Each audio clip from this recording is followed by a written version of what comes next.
Everything, literally everything they have told you about Zen is a big lie. In this video, I'll tell you everything you need to know about Zen so that you can develop a steadfast determination in your meditation without getting overwhelmed by cryptic Zen concepts that nobody seems to understand anyway. If you are new here, welcome.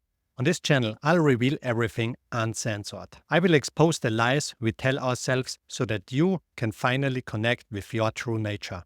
Hey, my name is Christian.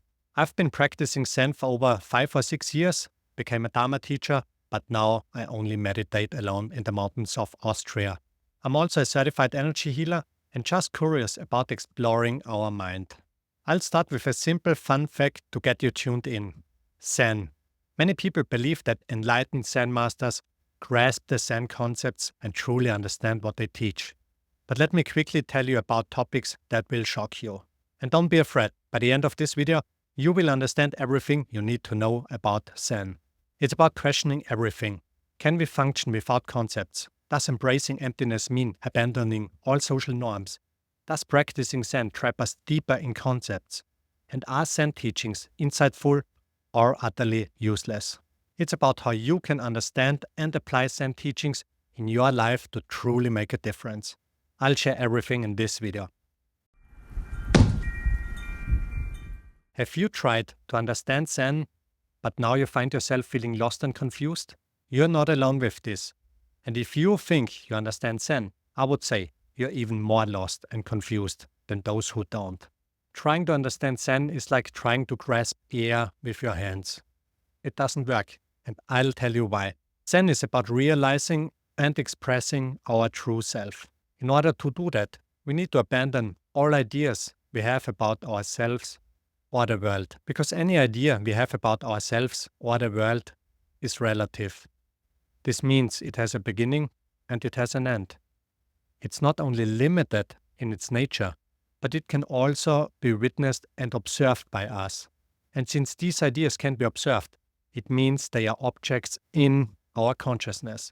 So whatever image or concept we have about ourselves, they are merely objects in our mind. Anything that can be perceived is an object in our mind. An object can be seen and it can be known.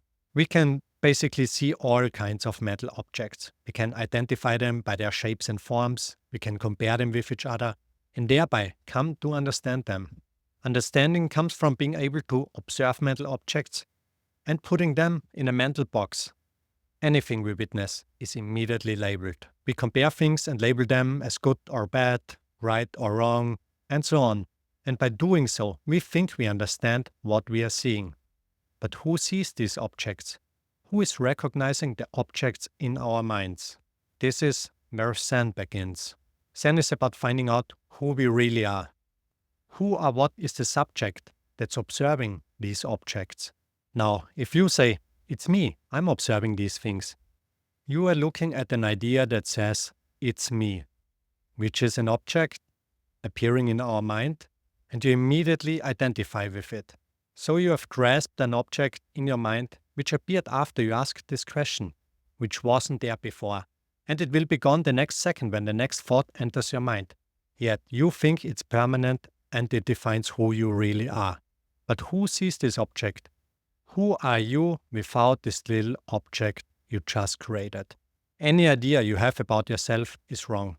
It's an object that's impermanent and limited, and it really can't define who you are. In order to know ourselves, we have to let go of everything we are not. We even have to let go of understanding things. Only objects can be understood, but how can you understand something that's not an object? Zen points to that. Zen is a teaching that helps you let go of everything that you are not and realize who you are. It's not about understanding anything. It's about realizing your true self. And this realization is not something that can be understood. That's why Korean Zen master Sung-san said that he doesn't even teach Buddhism. He only teaches don't know. So long and so short, if you don't understand it, you're doing great. Just don't try to understand Zen. Try to find out who it is that wants to understand Zen. Now you might ask, how can I trust these teachings? How can I trust Zen when I don't even understand it? And that's a really good point. We want to make sure that any spiritual teaching we follow is legit and that it will bring us to the point of finally realizing who we are. We don't want to follow a teaching that turns out to be useless and full of false promises.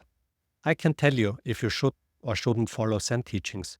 In the beginning, following any spiritual teaching has to do with faith.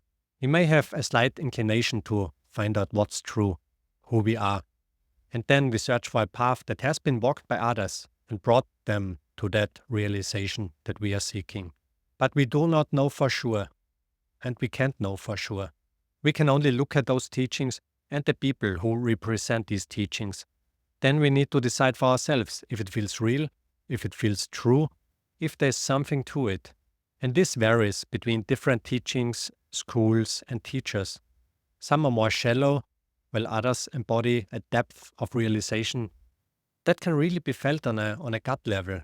So just follow your gut feeling. Sure, it does not mean you won't be misled by a charismatic teacher who actually has no idea what he's talking about. Therefore, keep your eyes open, pay attention, and trust yourself. Since becoming a Zen master is very difficult and usually takes decades of practice, along with approval from many other Zen masters, I think it's safe to say that many of them can be helpful guides on our journey.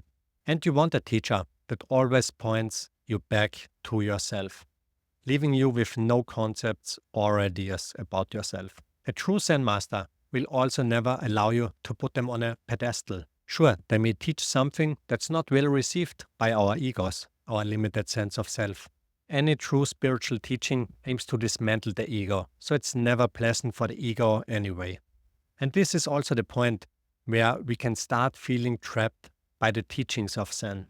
Many people complain that since they started practicing Zen, they've become trapped even more in concepts than they were before. Their minds are full of doubts, they feel discouraged, and they feel like they're doing everything wrong since they just can't let go of everything.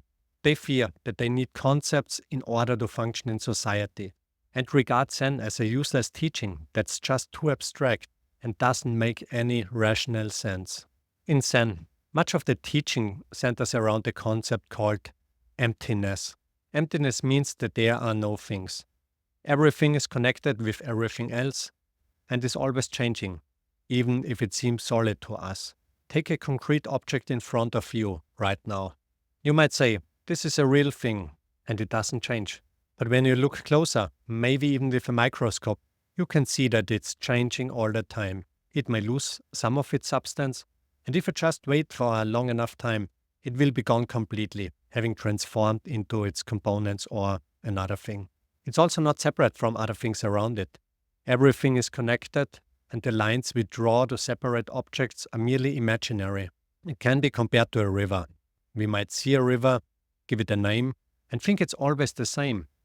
But it's actually not. Every second, the river is completely different, with new water flowing through it compared to the moment before.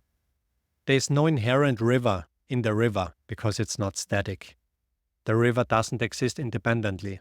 It depends on the water from its source, which depends on rainfall, and the rainfall depends on water evaporating into the air. And we simply draw an imaginary line and say, this is the river, this is the rainfall, and so on. And then we believe that these are separate things, but there is no inherent river nature. It's just a concept where we've separated the river from everything else and decided to simply call it a river. And we do the same with ourselves. We believe we are separate human consciousness with a self-nature that is independent. Emptiness points to the fact that everything is connected. And since everything has no self-nature, the Buddhists just call it emptiness. Then the people mistaken emptiness for meaninglessness, which results in a sense of nihilism. They think that emptiness refers to the fact that nothing matters and that all actions and thoughts are meaningless. They get attached to this idea and wonder how they can even function in the world if everything means nothing.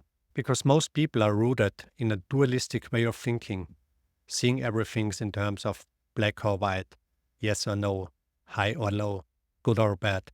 They believe they have to reverse everything they think. So before Zen, they believe everything has meaning. After Zen, they just flip it around and say nothing has meaning. but they are mistaking the nothingness from their dualistic thinking for the emptiness that Buddhists refer to. They now exclude everything that does not fit into their idea of nothingness. However, emptiness is inclusive to all things. It's beyond all duality, even beyond the duality of the concepts of everything and nothing. Compared to the human way of thinking, it does not exclude anything. So your idea about emptiness has nothing to do with true emptiness. It doesn't mean that everything is meaningless. It's beyond meaning and no meaning. But people get trapped by teachings like these. They don't look for their true meaning and instead come up with all sorts of distorted ideas, leading them to become trapped in the very concepts that they've just created. No wonder they feel full of doubts, discouraged, and feeling like they are doing everything wrong. It's best to put your ego aside and try to contemplate about the teachings and the true meaning. And if you're now trying to fight your ego and get desperate because you can't win, you have fallen into another misconception. You might become your own worst enemy because you think you understand the teachings and believe you now need to kill the ego. However, it also doesn't work like this. It's not about killing your ego. It's really about accepting your ego. And when you accept it fully, you see that it hasn't been there in the first place. It was only a thought in our mind. So you don't need to worry about how you'll act in society without an ego, because you're already doing it. And if the ego was real, you would have to fight it, but it never was real, so everything is fine. And to summarize it, if you feel lost and confused trying to understand Zen, you are not alone. The truth is that Zen is not about intellectual understanding. It's about realizing who we are. So don't try to understand Zen. Zen can't be understood. Go the path of not knowing and have faith in it. When you try to grasp Zen concepts or teachings, you create mental objects and ideas and get trapped in the very ideas you are trying to let go of. Be aware of that. It's important to stop identifying with these concepts and turn inward, asking yourself who it is that wants to understand Zen. Do it again and again until you realize it. And if you still don't resonate with Zen, just look for another teaching. There are many spiritual teachings that can guide you on your way to finally know yourself. Like this video, save it and share it, and let me know in the comments if you are as confused as before or if it helped you in some way. Also make sure to click the link in the description to sign up for my free newsletter. Your friend of the way. Bye.